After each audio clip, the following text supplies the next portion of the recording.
Les 25 victimes du drame survenu le mercredi 2 février à Matadi-Kibala ont été inhumées ce vendredi 11 février 2022 au cimetière Mingadi 2 dans la commune de Mongafula. Avant la mise en terre proprement dite, le gouverneur de la ville de Kinshasa, Jean Ngobila Mbaka, a présidé une cérémonie pour rendre le dernier hommage aux illustres disparus au stade Vélodrome de la commune de Kintambo où ces corps ont été exposés. Ces jours de séparation, je vous salue tous et vous remercie d'avoir laissé toutes vos activités, vos familles, pour vous rassembler en ce lieu autour de nos chers défunts et de leur famille afin de leur rendre un dernier hommage. Ce cauchemar qui est un accident, une situation imprévisible, nous rappelle que la vie est à la fois précieuse et fragile. Il est donc important pour chacun d'entre nous de prendre un moment de réflexion. Cela devrait nous interpeller pour que plus jamais il ne se reproduise. Devant une foule généralement touchée par cet événement, on pouvait entendre de cris, de pleurs, de chants, les familles des victimes inconsolables.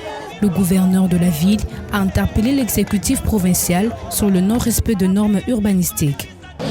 Ainsi, l'exécutif provincial ne transigera plus jamais sur le non-respect de normes urbanistiques, notamment l'occupation des emprises routières, ferroviaires, aéroportières, les lits de rivières, les constructions sur les ouvrages de drainage, collecteurs, caniveaux et avaloirs, toutes les constructions anarchiques sur les pentes collinaires ou sur tous les sites jugés non édifiants.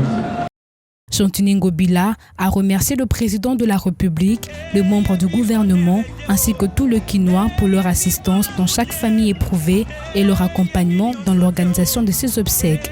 Les familles éprouvées ont reçu une somme de 5 000 $ américains de la part du gouvernement pour cette organisation.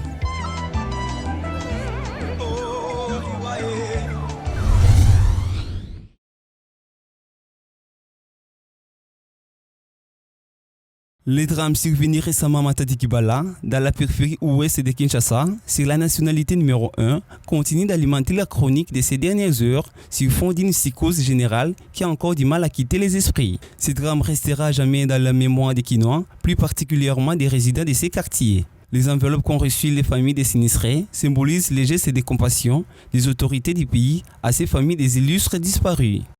Pour nous permettre, vous savez, moi, Matanga,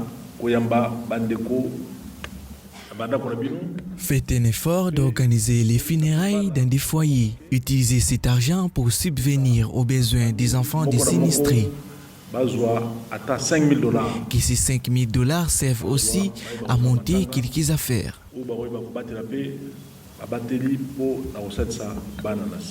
La mort par électrocution d'une vingtaine de compatriotes à la suite du dissectionnement d'un câble sur la ligne haute tension continue d'interpeller les consciences des dirigeants. Les dispositions de délocaliser ces marchés sont encore en train de mettre à l'abri les marchands de cette place publique. Le gouvernement a pris en charge tout ce qui a lieu comme obsèques. Nous serons exposés durant 1 heure nos compatriotes avant d'aller les enterrer à Mingadi 2. Les attentes des résidents du quartier vont au-delà de l'assistance du gouvernement et de l'organisation des funérailles. Ils insistent sur l'urbanisation de ces marchés. Organiser les funérailles, nous n'avons pas besoin de ça. Qu'ils viennent démolir toutes ces maisons, on démolit et on va indemniser les gens qui ont construit. Et puis de deux, qu'ils trouvent une solution durable à la misère de la population. Ça n'en va pas. En vue de s'assurer des mesures de sécurité appropriées, les responsables de la SNEL, le gouvernement provincial de Kinshasa, le ministre des Affaires foncières, la police nationale congolaise, ainsi que d'autres services habilités ont été exhortés à tirer, à l'échelle du pays, les leçons du drame de Matadi-Kibala en vue d'identifier tous les marchés présentant un risque extrême pour les personnes qui les fréquentent. Ces hommes et femmes viennent de toutes les provinces du pays. Parmi eux, se retrouvent les conservateurs de la méga biodiversité de la RDC.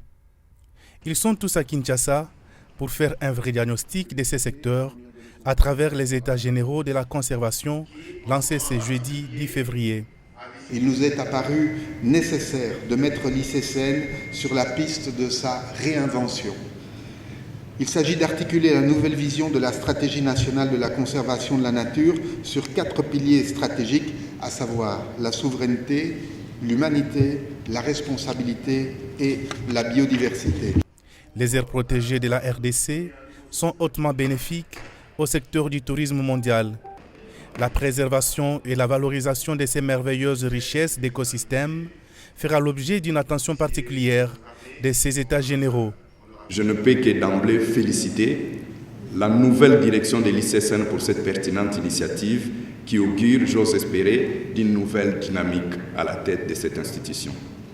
Ces paris reposent essentiellement sur la valorisation de nos parcs nationaux, de nos réserves, de nos domaines de chasse, ainsi que de nos jardins botaniques et zoologiques, dont l'énorme potentiel de notre pays rivalise le secteur minier. Pour le ministre de la Défense, Gilbert Kabanda Rukemba, la question de la conservation de la nature est devenue un enjeu de sécurité mondiale. Et la RDC, dont certaines aires protégées servent notamment des frontières naturelles avec quelques pays voisins, ne doit pas s'en passer. Je formule les vœux de voir les assises de ces États généraux de la conservation de la nature se clôturer par des stratégies devant porter essentiellement sur, primo, la réhabilitation des aires protégées et le respect des dispositions des conventions internationales relatives à la conservation de la nature telles que ratifiées par la République démocratique du Congo. Secondo, la sécurisation des sites du patrimoine mondial en priorité, le renforcement des capacités opérationnelles de l'ICCN et de surcroît du corps PPN. Les gestionnaires des aires protégées de l'ICCN ont trouvé ici une occasion de partager leurs expériences de terrain et les leçons tirées de la conservation de la nature. L'idée de cette réunion aujourd'hui, c'est d'améliorer, de mettre à jour la politique de l'ICCN. C'est un travail continu. La société évolue et les institutions doivent évoluer également. Et donc c'est pour ça qu'on est là. Pendant 4 mois, les experts vont réfléchir sur l'avenir de la conservation de la nature en RDC, les enjeux et les opportunités à saisir. Les travaux de ces États généraux se feront en 4 groupes thématiques, dont la souveraineté, l'humanité, la responsabilité et la biodiversité. Le projet Kintoko des Hockeyplast compte équiper chaque ménage de Kinshasa d'une poubelle. L'annonce a été faite par la vice-premier ministre en charge de l'environnement et développement durable au cours de sa visite au sein de l'entreprise Hockeyplast jeudi 10 février à Kinshasa. Nous vous demandons de conserver ces bouteilles bientôt avec le système de Kintoko. Les ménages vont avoir des poubelles ou des sacs, on va leur donner pour mettre leurs bouteilles en plastique. Et puis il y aura des gens qui passeront pour les collecter et devoir les amener ici pour le recyclage. Mais ça a un coût, vous devez le savoir, ça sera un coût qui tiendra compte aussi des pouvoirs d'achat des ménages.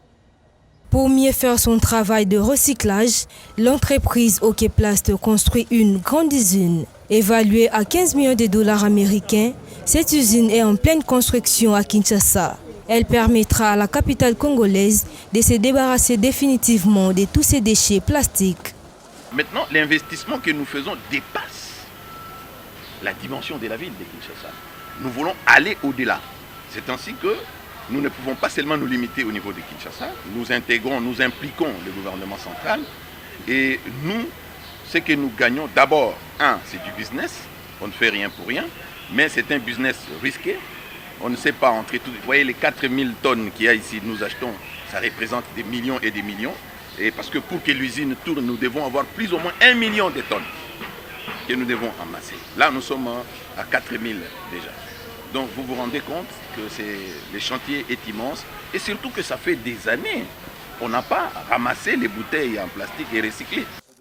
La descente sur terrain de la vice-premier ministre chargée de l'environnement et développement durable lui a permis de visiter les centres de compartage, les ballons, les dépôts de matériaux et l'usine de traitement des eaux usées.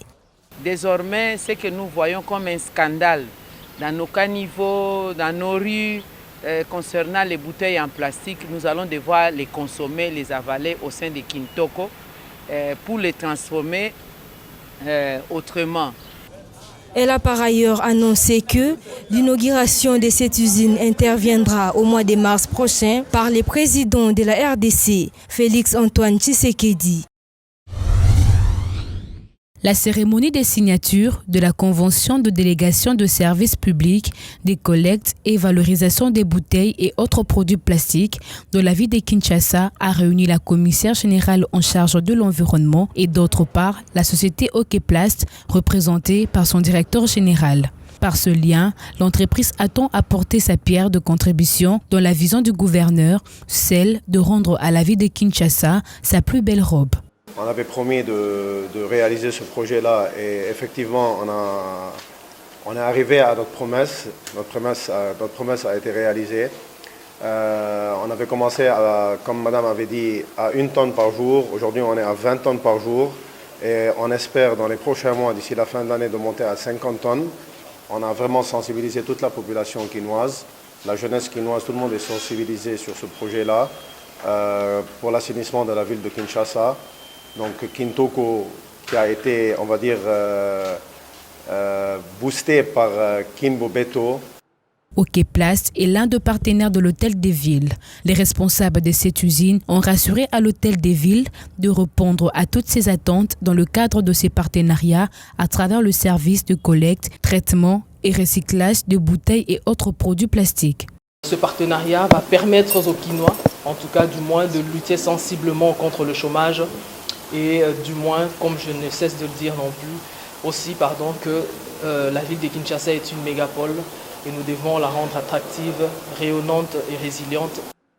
Par cette convention, Okeplast s'engage notamment à sensibiliser la population quinoise sur le respect de normes environnementales à déployer dans toutes les communes de conteneurs Kintoko en 2 points de collecte et d'achat. Ces recycleurs promettent de construire dans le prochain mois des usines modernes de recyclage de toutes sortes de déchets. Et donc, dès le mois de mars, nous sommes en train de faire des petits tests. Nous sommes en train de les faire et nous tendons vers l'inauguration officielle de cette usine. Nous étions allés dans les jours passés, si vous avez souvenance, nous avons visité les centres de compactage, etc. Et maintenant, ça sera l'usine qui va, avec les machines qui sont venues d'Europe, qui vont transformer ces bouteilles en produits finis. Notons que c'est après 1 année de travail que cette convention vient d'être signée entre les 2 parties. Inaugurée depuis l'année passée, la société Okeplast produit 20 tonnes de produits recyclés par jour dans la capitale congolaise. L'Union européenne s'est dite prête à étendre le projet d'installation des tours à flux en dehors des sites de Yangambi, en République démocratique du Congo. Il est prévu dans le cadre de ces projets d'installer une tour à flux sur la quantification de la capacité de séquestration des tourbières et une autre pour la surveillance des mangroves, afin de pérenniser le positionnement de la RDC en tant que premier poumon mondial. Nous avons parlé de projets de centrales hydroélectriques que nous pourrions inaugurer ensemble en mars. À Virunga, à côté du parc des Virunga. Nous avons échangé bien sûr sur les différents dossiers de suivi de la COP26 du climat. Nous avons évoqué la lutte qu'a engagée Madame la vice-première ministre contre l'exploitation illégale de l'or dans un certain nombre de zones. Et voilà, et donc nous avons échangé régulièrement sur ces différents dossiers et nous avons vu avec Madame la vice-première ministre quels appuis supplémentaires l'Union européenne pourrait apporter à son action. L'Union européenne a réitéré son engagement à accompagner le gouvernement congolais dans la mission de protection des forêts, de la biodiversité et des aires protégées. Dans la foulée, des appuis substantiels dans la poursuite des projets Congo Flux sont envisagés. On va élargir les dossiers, mais on a plutôt parlé avec Madame la vice-première ministre des besoins en matière hydroélectrique, en petits ouvrages hydroélectriques. Et donc c'est bien sûr quelque chose que nous allons étudier avec beaucoup d'attention. Cette organisation internationale promet d'œuvrer également pour lutter suffisamment contre la déforestation et rétablir une exploitation légale des minerais dans l'est de la République démocratique du Congo.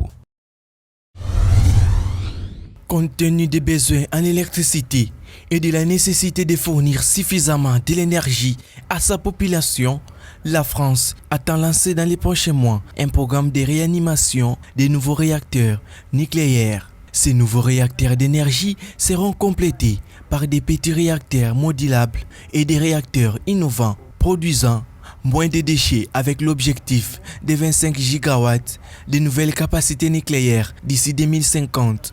Une révolution justifiée par la hausse des besoins d'électricité.